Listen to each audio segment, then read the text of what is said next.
ప్రస్తుతం నాతో మంత్రి వేణుగోపాల్ గారు ఉన్నారు. రాష్ట్ర వ్యాప్తంగా ఒక సంచలనం రాత్రి ఆంధ్రప్రదేశ్ ఉప ముఖ్యమంత్రి అతి ఎత్తైన అంబేద్కర్ విగ్రహాన్ని ఆవిష్కరించిన నేపథ్యంలో దేశవ్యాప్తంగా కాదు రాష్ట్ర వ్యాప్తంగా అన్ని ప్రాంతాల్లో కూడా ఒక జోష్ వచ్చింది. ఈ నేపథ్యంలో మనతో మంత్రి గారు ఉన్నారు. సార్ చెప్పండి, ఏంటి మొత్తం ప్రపంచం అంతా కూడాను ఆంధ్రప్రదేశ్ వైపు గౌరవ ముఖ్యమంత్రి వైపు చూసేలాగా అంబేద్కర్ విగ్రహాన్ని నిర్మాణం చేశారు.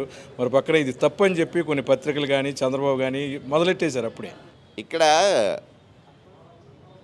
జరిగినటువంటి ప్రక్రియ ఏమిటంటే ప్రపంచవ్యాప్తంగా భారత సంతతికి గొప్ప రాజ్యాంగం అనేటువంటి గ్రంథాన్ని అందించినటువంటి మహనీయుడు. ఈ దేశంలో భిన్న కులాలు ఉన్నాయి, కులాలకు ఆచారాలు ఉన్నాయి, భిన్న మతాలు ఉన్నాయి, మతాలకు గ్రంథాలు ఉన్నాయి.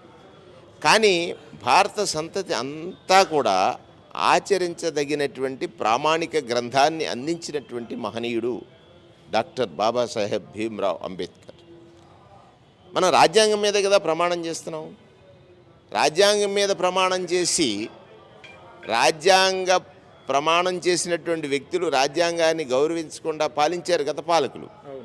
నేటి పాలకుడు రాజ్యాంగం మీద ప్రమాణం చేసి రాజ్యాంగబద్ధంగా రాజ్యాంగ నిర్మాత ఏదైతే మౌలికంగా చెప్పారో దానిని తూచా తప్పకుండా అమలు చేస్తూ ఉన్నాడు.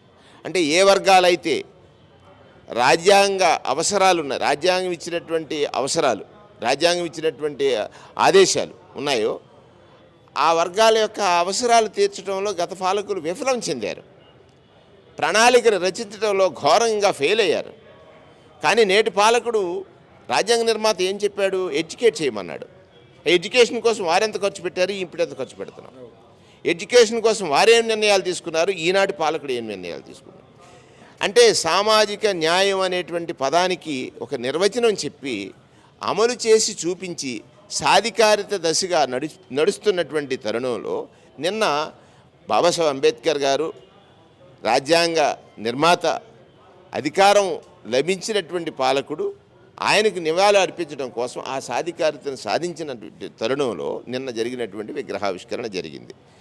దానితో పాటుగా ఇవాళ దాన్ని జీర్ణించుకోలేక ప్రతిపక్షాలు ప్రత్యేకంగా ఈనాడు పత్రికను బహిష్కరించాలి.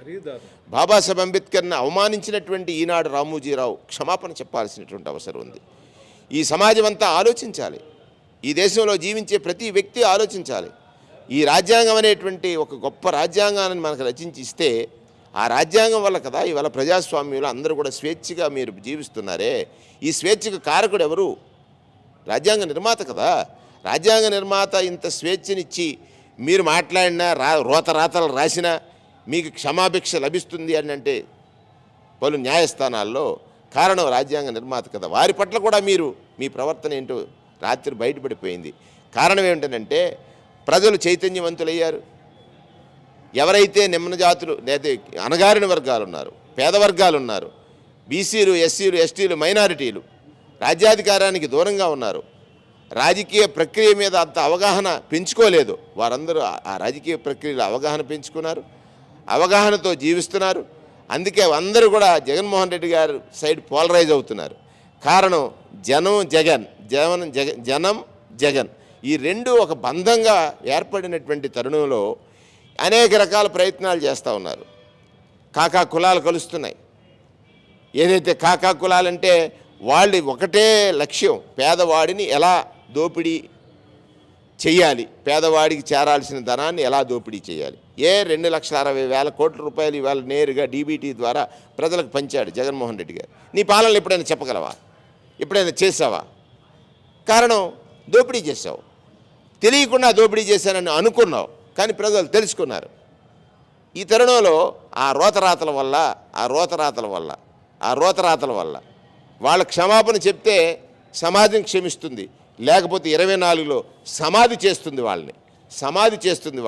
ఈ సమాజం తెలుసుకున్న సమాజం వాళ్ళను సమాధి చేయబోతున్నటువంటి పరిస్థితులు ఏర్పడతాయి.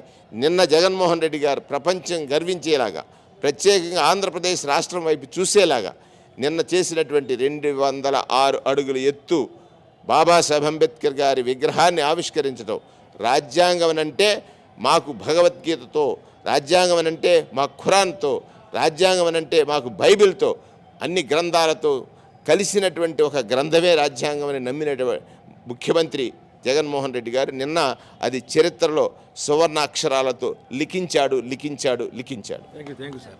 మొత్తం కూడాను ఆంధ్రప్రదేశ్లో ఒక కొత్త అధ్యాయానికి గౌరవ ముఖ్యమంత్రి తెరదీశారని, అంతేకాకుండా బడుగు బలహీన వర్గాలకు చెందిన వ్యక్తిని అత్యున్నత స్థానంలో నిలబెట్టిన ఘనత కూడాను ముఖ్యమంత్రి వైఎస్ జగన్కి దక్కుతుందంటున్నారు మంత్రి వేణుగారు. వీడియో జర్నలిస్ట్ విజయకృష్ణతో కలిసి ఐ డ్రీమ్ కోసం అబ్దుల్ అలీం, విజయవాడ.